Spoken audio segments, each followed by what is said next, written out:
Welcome to my channel. Subscribe, listen and enjoy my stories every day. I used to believe in happy endings, in the promises of a marriage built on trust. Sarah and I had been together for 15 years, and for most of those years, I thought we were solid, unbreakable even. We had our routines, mornings filled with the familiar rhythm of coffee brewing and sleepy goodbyes as we headed to work, evenings spent catching up on each other's day, and weekends with friends or out exploring a new place in town. She was my best friend, my partner. But looking back, I wonder if that's exactly what blinded me. Maybe if I hadn't trusted her so deeply, I would have noticed the signs earlier, the extra effort she put into her appearance, the evenings she'd spend working late, the phone she always seemed to be glued to. But I ignored it all, chalking it up to her stressful job. Sarah worked in accounting, and Dave from accounting was a name I heard more often than any of her other co-workers. He was, as she put it, a fun distraction during her long hours, and I bought it. After all, what could be suspicious about an accounting buddy? Then, one Friday night, the illusion cracked.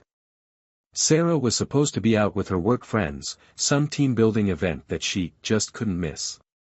I was home alone, sitting on the couch, trying to get into a movie, but something was gnawing at me. Her absence felt too heavy. I'd been feeling that way more lately, these strange pangs of unease that I couldn't explain. But that night, those feelings led me straight to her phone. She'd left it charging on the kitchen counter, which was strange for someone who never let her phone out of sight. I was about to go back to the couch when her phone screen lit up with a text notification. I froze when I read the message, "Can't wait for our weekend, babe. Finally some alone time." My hand shook as I picked up the phone. My heart hammered in my chest, my breath shallow as I scrolled through their conversation. There it was in black and white, messages that confirmed my worst fear. She was cheating. My Sarah. The woman I trusted with my life had been sneaking around with Dave from accounting. My world crumbled with every message I read, each one a painful reminder of the life she'd been living behind my back. Anger and betrayal surged through me, but I forced myself to stay calm. I wasn't going to give her the satisfaction of knowing she'd broken me.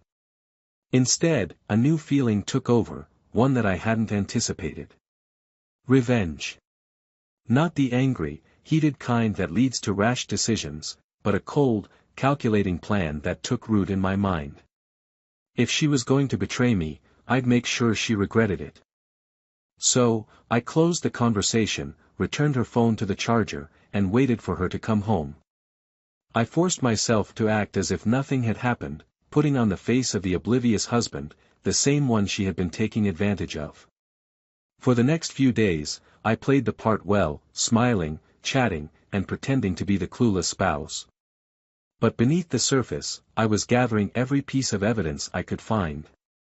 I scrolled through emails, saved screenshots of their messages, and even checked our credit card statements for any hints of her indiscretions. Each discovery added fuel to the fire, making my resolve stronger. Then I took it a step further. I wasn't just going to confront her and demand an explanation. No, that would be too easy, too clean. I wanted her to feel the weight of her actions, to see the consequences unfold in a way she'd never forget. And so, I came up with a plan that was equal parts subtle and brutal. After a week of carefully gathering proof, I made a suggestion to Sarah. "How about we take a couples retreat?" I asked casually over dinner one night. "Just the two of us. We've been so busy with work, it might be nice to get away and reconnect." Her eyes widened in surprise. I could see the flicker of hesitation there, a flash of guilt perhaps. But she quickly covered it up with a warm smile. "That sounds perfect, Jake. I'd love that." She leaned over and kissed me, and for a moment, I almost let my anger slip away. Almost. But I stayed the course, acting as the husband who just wanted to spend time with his wife. I made the arrangements, choosing a luxury hotel not far from the city. It was a beautiful spot, known for its scenic views and exclusive atmosphere. Coincidentally, Or maybe not, it was the same hotel where she and Dave had planned their next rendezvous, according to the messages I'd read. I knew she'd put up some resistance to cancel her work weekend, but I also knew her well enough to predict that she wouldn't turn down a romantic getaway. She might even see it as the perfect cover.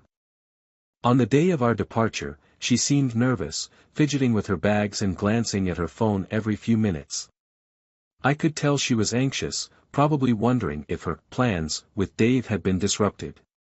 But she didn't dare bring it up. Instead, she smiled at me, and we headed to the hotel, both of us playing roles in a charade that was about to unravel.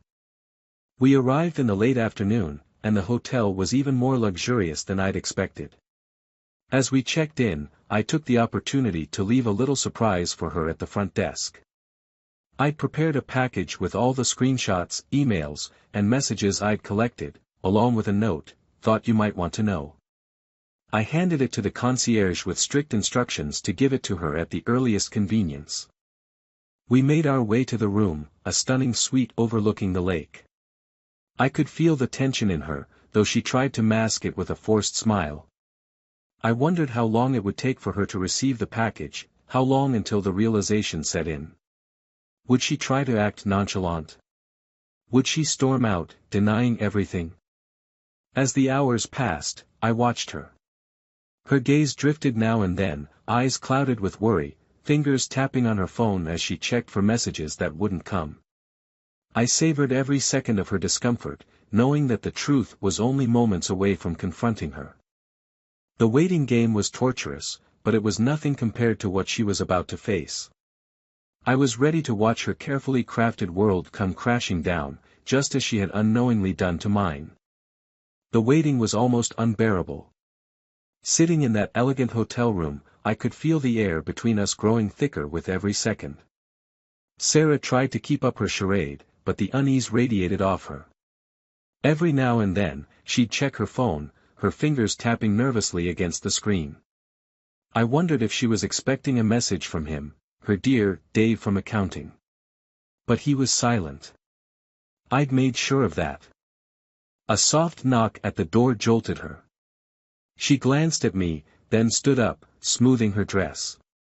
"I'll get it," she said, a nervous edge to her voice.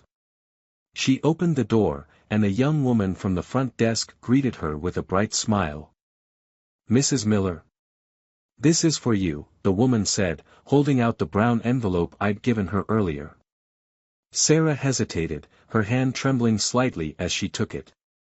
"Oh, thank you," she said, voice trailing off. She stared at the envelope as if it were a ticking bomb, her eyes darting back to me before she forced a smile and closed the door. I kept my expression neutral, sitting on the edge of the bed as if I hadn't the faintest idea what was in that envelope. I watched her sit down on the couch, her back to me, her fingers fumbling as she tore it open. For a moment, there was silence. And then her sharp intake of breath, a barely suppressed gasp. She shuffled the pages, her breathing quickening as she took in each damning screenshot, every word, every confession she thought she'd buried away. "Jake," her voice was barely above a whisper, laced with desperation. "Yes, Sarah." I replied, keeping my tone light, almost casual. "Something wrong?" She turned around slowly, clutching the papers to her chest like a shield. How did you? Her eyes were wide, a mixture of shock and guilt. "I don't know what you mean, Sarah," I said, standing up and closing the distance between us. "You're the one who wanted this getaway, right? Just the two of us. A chance to reconnect."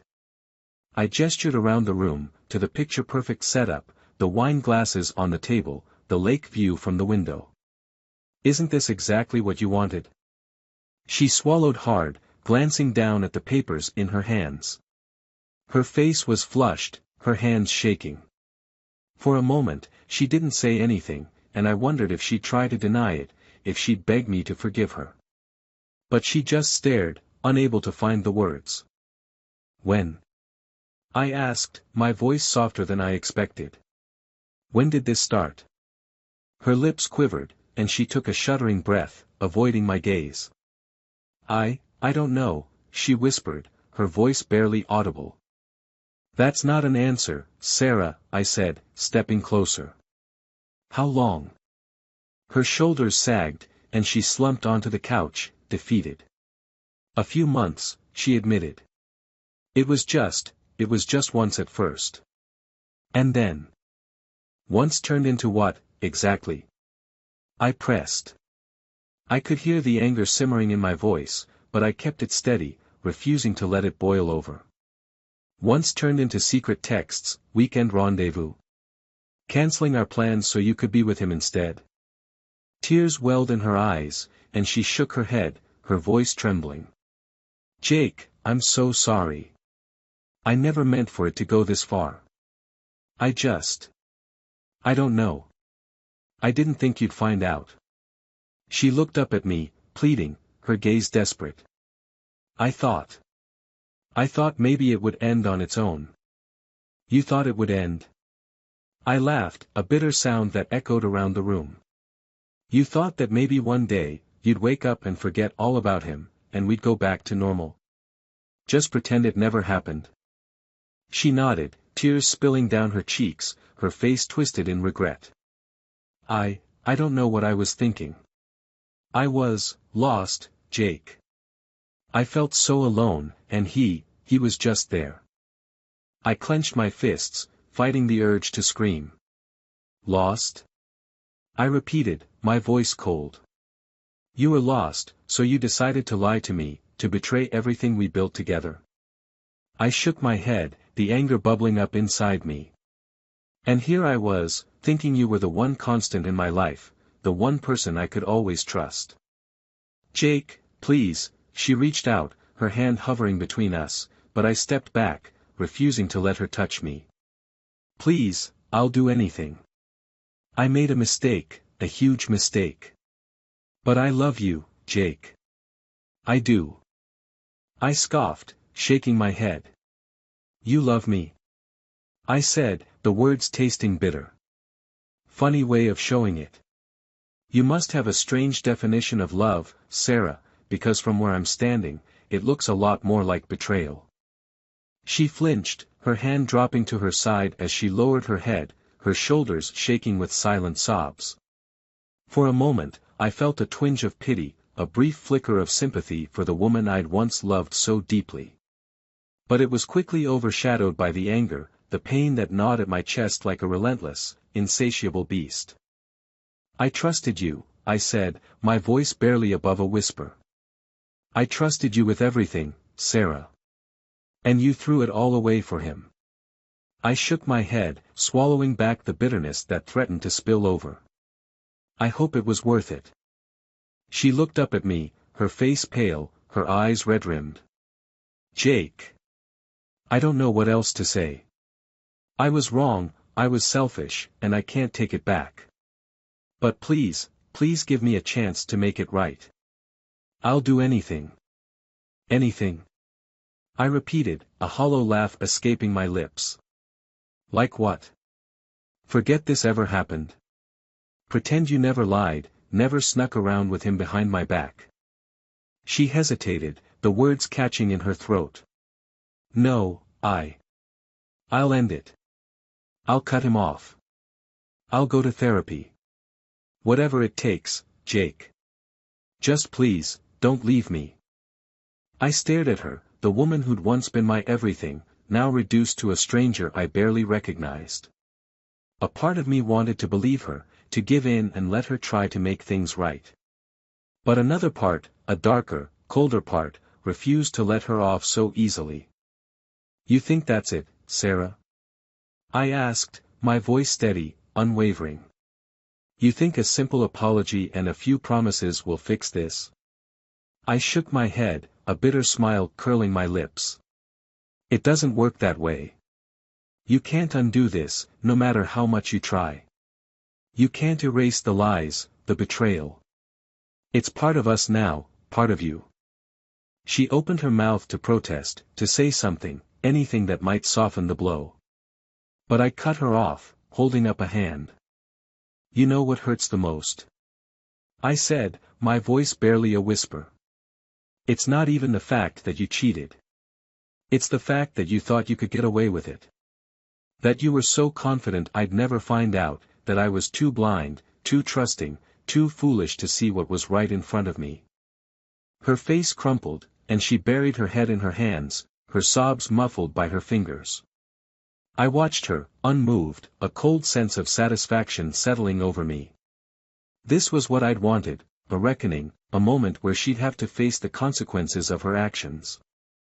But as I stood there, watching her unravel, I felt an emptiness gnawing at me, a hollow ache that no amount of revenge could fill. The woman I loved was gone, replaced by someone I barely knew. And no matter what I did, no matter how much pain I inflicted, it wouldn't bring her back. The trust was shattered, the foundation of our life together reduced to rubble. I turned away, unable to look at her any longer. The weight of the betrayal pressed down on me, suffocating, relentless. I'd planned this moment, envisioned it, even savored the thought of watching her break. But now that it was here, all I felt was an overwhelming sense of loss. I can't do this, Sarah, I said, my voice breaking. I can't pretend that everything's fine, that we can just go back to the way things were. I took a deep breath, steadying myself. I'm done. She looked up, her face streaked with tears, her eyes wide with desperation. Jake, please, don't go. But I was already walking toward the door, my mind made up. I'd come here seeking revenge, hoping to make her feel the pain she'd inflicted on me. But in the end, it wasn't enough. No amount of tears or apologies would ever be enough. As I stepped out of the room, leaving her behind, I felt a strange sense of relief. I was finally free from the lies, the betrayal, and the hollow shell of a marriage that had once been my entire world. And as I walked down the hallway, I knew that this was only the beginning, the first step toward rebuilding the life she tried to tear apart. I walked out of the hotel room with her sobs fading behind me, feeling an eerie calm settle over me. I'd spent days planning this confrontation, weeks gathering proof, and months questioning every memory, every moment in my marriage that now felt tainted. I should have felt triumphant, as if I'd won some twisted game. But all I felt was a bitter emptiness, a strange void in the place where I thought anger or even satisfaction should have been. My phone buzzed in my pocket as I reached the elevator. I pulled it out, expecting another work email or a message from my brother. But instead, it was a text from an unfamiliar number. As I opened it, I felt my stomach twist. Can't believe you're with him instead of me tonight, Sarah. It was from him. Dave from accounting. The irony struck me. I'd caught her red-handed, walked away from her without a backward glance, and now, here he was, completely in the dark. The thought crossed my mind, why should he get off any easier than she did? Why should he go about his life unscathed, as if none of this mattered? An idea began to form, one that was as satisfying as it was petty. I took a screenshot of the message and forwarded it to Sarah with a single note, looks like your plans for tonight are already falling apart. I hit send and immediately put my phone on silent, unwilling to deal with her frantic replies or pleas. I walked out of the hotel, the weight of my decision settling on me like a heavy coat. I knew that this wasn't over for her, and maybe not even for me. But I wanted her to experience the instability, the broken foundation she'd created for herself. I wanted her to feel every bit of pain, every moment of loneliness and shame she had brought into my life. As I left the hotel grounds, I called an old friend from college. Ethan and I had been close once, but life had pulled us in different directions, and we hadn't spoken in years. The familiar sound of his voice greeted me on the other end, and I felt a strange sense of nostalgia wash over me. Jake. Wow, it's been ages. Ethan said, his voice brightening. How's life treating you? I laughed, the sound hollow in my ears. Funny you ask. I was actually hoping to catch up, Ethan. Are you in town? Yeah, man. I moved back here a couple of years ago. Got a little place near the old university. You should swing by. I'd love that, I said, meaning it. Tonight, maybe? Ethan agreed, and we made plans to meet at a small bar we used to go to after late-night study sessions. I hung up, feeling a strange comfort at the thought of reconnecting with someone from a time before all of this. Before Sarah, before the pain, before everything had taken this brutal turn. When I arrived at the bar, Ethan was already there, sitting at a booth near the back, just like old times. He looked older, a little more worn around the edges, but the warmth in his eyes was the same. He stood up and clapped me on the back as I slid into the seat across from him. "Man, it's good to see you," he said, grinning. "You look, well, different. Life does that to you, doesn't it?" I replied, chuckling. I don't know if I'd call it different in a good way, though. He raised an eyebrow, sensing something beneath the surface. "You want to talk about it?" And so I did. I told him everything, from the text message that started it all to the confrontation in the hotel room. Ethan listened, nodding here and there, his expression sympathetic but careful. He knew better than to interrupt, to offer advice before I'd had the chance to lay it all out. When I finished, he let out a low whistle. "Damn, Jake. I don't even know what to say." "Yeah, me neither," I said, rubbing the back of my neck. "It's like I went through the whole thing just to prove to myself that I could confront her, that I wasn't blind. But now, I don't even know what I want. I don't feel better. Just, different." "That's normal," he said, leaning back in his seat. "You can't expect a sense of closure from something that messy. But at least you know the truth. A lot of people never get that chance." We talked for hours, reminiscing about college days, laughing at old stories, and for the first time in a long time, I felt a sense of lightness. The betrayal was still there, lurking in the background, but in that bar with an old friend, it didn't feel as heavy. It was like a scar, a reminder of pain but not the pain itself. By the time I left, it was late, and the streets were empty. I walked slowly, the cool night air filling my lungs. I knew I'd have to return home soon, face the wreckage of my life and decide what came next. I wasn't sure if I wanted a divorce or if I wanted to salvage what was left, but I did know one thing: I wasn't going to make any decisions in the heat of anger. As I drove home, I wondered if Sarah was still at the hotel, pacing the room, waiting for me to come back, or if she'd finally left. The thought didn't bring me any satisfaction, only a strange, detached curiosity. Her life was now a separate story, a broken thread I no longer wanted to follow. I arrived home and was surprised to see the light on in the living room. My heart thudded in my chest as I opened the door, half expecting to find Sarah there, waiting. But the house was empty, and the only sound was the soft hum of the refrigerator from the kitchen. I walked through the house, feeling like a stranger in my own home, and collapsed onto the couch.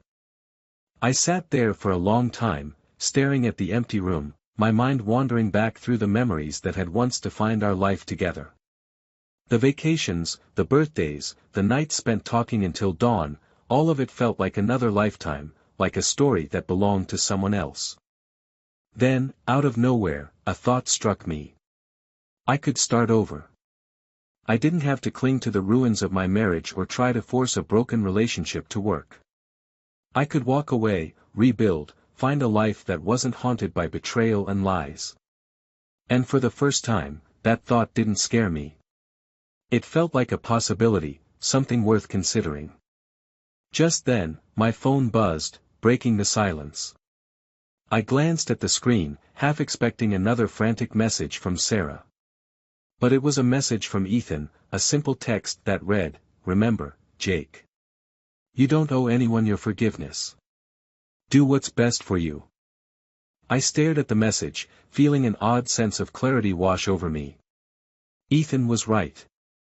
I didn't owe Sarah anything, not forgiveness, not reconciliation, not even an explanation. I had a right to protect myself, to build a life free from her lies. I leaned back on the couch, letting out a long, slow breath. For the first time since this nightmare had begun, I felt a sense of control, a glimmer of hope that maybe, just maybe, I could find a way out of this darkness. And as I closed my eyes, a sense of calm settled over me. I knew the path ahead wouldn't be easy, and that there would be difficult conversations, painful memories, and moments of doubt. But I also knew that I had the strength to face it, to move forward, and to rebuild. In the morning, I'd call a lawyer, start the process, take the first steps toward a future that didn't include Sarah. And maybe, just maybe, I'd find a way to heal, to rediscover the life that had once felt so certain. For now, though, I let the quietness of the house surround me, letting it lull me into a deep, dreamless sleep. The next morning, I woke up with a strange sense of purpose. The decision to move forward without Sarah, to finally let go of the life we'd built together, felt like a weight lifted off my shoulders. I spent the morning gathering my things, making a list of what I'd need to start fresh. I even called a lawyer, leaving a message to schedule an appointment later in the week. It was as if each small step I took was another step toward freedom, toward reclaiming a piece of myself that had been lost. But just as I was putting away the last of my clothes into an overnight bag, my phone rang. The screen lit up with Sarah's name, and for a second, I almost didn't answer. I was done with this. I didn't need any more excuses or pleas from her.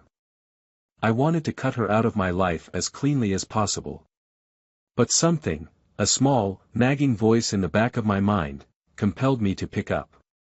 "Jake," she said, her voice soft and hesitant, like she'd been crying all night. "Can we please meet? Just one last time. I need to talk to you. I need you to hear me out." "I don't see what's left to say, Sarah," I replied, my voice as calm and distant as I could manage. "Please, Jake. Just, please. I won't ask for anything more after this." She sounded desperate, hollow, and though I wanted to turn her down, to tell her that my mind was made up, I knew I wouldn't be able to live with myself if I didn't hear her out. I wanted closure too, and maybe this meeting would give me that, finally closing the chapter for good. "Fine," I said, letting out a sigh. "Where?" We decided to meet at the park near our old apartment, a place that had once held happy memories. It felt strange and unsettling, like a meeting between strangers, and I reminded myself that this was exactly what it was. The person I'd married no longer existed, she'd been replaced by someone I didn't recognize, someone who could hurt me in ways I'd never imagined. I wasn't going to be pulled into any more of her lies. When I arrived, Sarah was already there, sitting on a bench beneath the canopy of trees. The autumn leaves had begun to fall, scattering shades of red and gold around her feet, a stark contrast to the pale, almost haunted expression on her face. She looked smaller than I remembered, diminished somehow, as if the weight of her choices had finally settled on her shoulders. "Thanks for coming," she said, her voice barely above a whisper. I nodded, keeping a careful distance. "Say what you need to say, Sarah. I don't have a lot of time." She looked down, twisting her hands in her lap. "I know I hurt you," she began, her voice shaking. "I know I betrayed your trust in a way that can never be fixed. I've thought about it every night since it happened, and I hate myself for it. I can't expect you to understand why I did it, but I need you to know, it wasn't because I didn't love you." I clenched my jaw, fighting the urge to lash out, to tell her that love wasn't supposed to feel like betrayal. But I stayed silent, waiting for her to continue. "Dave, he was just an escape. I know that sounds like an excuse, and maybe it is. But I was scared, Jake. I was scared of feeling trapped, scared of settling down in a life where I felt like I wasn't enough for you." Her eyes filled with tears, and she brushed them away, looking ashamed. "But I know now that it was never about you. It was my own fears, my own insecurities. And I'm sorry. I'm so, so sorry." I took a deep breath, letting her words sink in. Part of me wanted to believe her, to let the anger and bitterness melt away. But the scars she'd left ran deep, and I knew that forgiveness wouldn't come easy. I was tired of the pain, the lies, the endless cycle of doubt. I appreciate your apology, Sarah, I said, my voice steady. But you need to understand that this isn't something I can just forget. You broke something in me, something I don't think I can ever get back. She nodded, her face crumpling, and for a moment, I almost reached out to comfort her. But I stopped myself, reminding myself that this was the woman who tore my life apart. I understand, she whispered, barely able to meet my eyes. I never expected you to forgive me, Jake. I just wanted you to know. I wanted you to hear the truth from me. I nodded, feeling a strange sense of finality. Then I guess this is it, I said, turning to leave. But before I could take a step, she reached out, grabbing my hand, her grip surprisingly firm. Jake, she said, her eyes locking onto mine. There's one more thing. I'm pregnant. The words hit me like a punch to the gut, leaving me breathless. My mind raced, 1,000 thoughts swirling in my head. I stared at her, struggling to process what she'd just said. You're pregnant. I repeated, my voice barely audible. She nodded, tears streaming down her cheeks. I only found out a few days ago. I don't know if it's yours or his. I was going to tell you sooner, but everything happened so fast, and I didn't know what to do. I pulled my hand away, stepping back as the weight of her words settled over me. I felt dizzy, like the ground had shifted beneath my feet, leaving me stranded in a world I no longer recognized. The future I'd envisioned, the clean break I'd imagined, it all shattered in an instant. Are you sure? I asked, my voice barely above a whisper. She nodded, her face twisted in anguish. I wish I could give you a different answer, Jake. I wish I could tell you that it's yours, that it's something we could build a future around. But I don't know. I don't know if it's his. The pain in her eyes mirrored my own, and for a moment, I saw the woman I'd fallen in love with, the woman I'd once planned to spend my life with.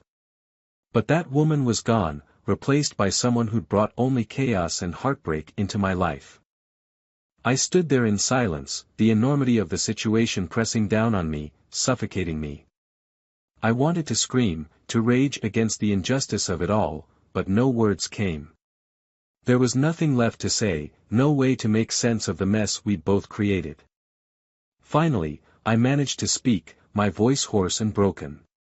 I don't know what to do, Sarah. I don't know if I can be a part of this. She looked at me, her face crumpling as the tears fell harder. I don't expect you to, Jake. I know I ruined everything. I just wanted you to know the truth. I took a shaky breath, nodding as I looked away, unable to bear the sight of her any longer. Goodbye, Sarah. I turned and walked away, my heart heavy, my mind numb. I didn't look back, didn't let myself think about what I was leaving behind. I kept walking, one step at a time, until the park faded into the distance. Days passed in a blur. I threw myself into work, trying to bury the pain, to distract myself from the emptiness that had taken root inside me. I thought I could outrun it, that I could escape the memories, the regrets, the lingering questions. But late at night, when the world was quiet, the thoughts crept back in. I'd find myself lying in bed, staring at the ceiling, wondering if I'd made the right choice. Wondering if, despite everything, I should have stayed. One evening, a few weeks after that fateful meeting, I got a call from an unknown number. I almost ignored it, but something compelled me to answer. Is this Jake Miller? A woman's voice asked, gentle but somber. Yes, I replied, my heart pounding in my chest. This is Dr. Kim from St. Joseph's Hospital, she said. I'm calling regarding Sarah. She's here in critical condition. There was an accident. The world tilted, and I gripped the edge of the counter to steady myself. An accident? I managed, my voice barely a whisper. Yes, she said, her voice heavy with sympathy. She was brought in after a car crash. I'm so sorry, Mr. Miller. We did everything we could, but we couldn't save her. Anne. I'm afraid she lost the baby as well. The phone slipped from my hand, clattering to the floor. I stood there, numb, staring into the void, the weight of her words pressing down on me like a suffocating fog. Sarah was gone. The child, mine or not, was gone. Everything, the pain, the anger, the betrayal, it all felt insignificant, like ashes in the wind. I had wanted revenge, closure, but this was something I'd never imagined.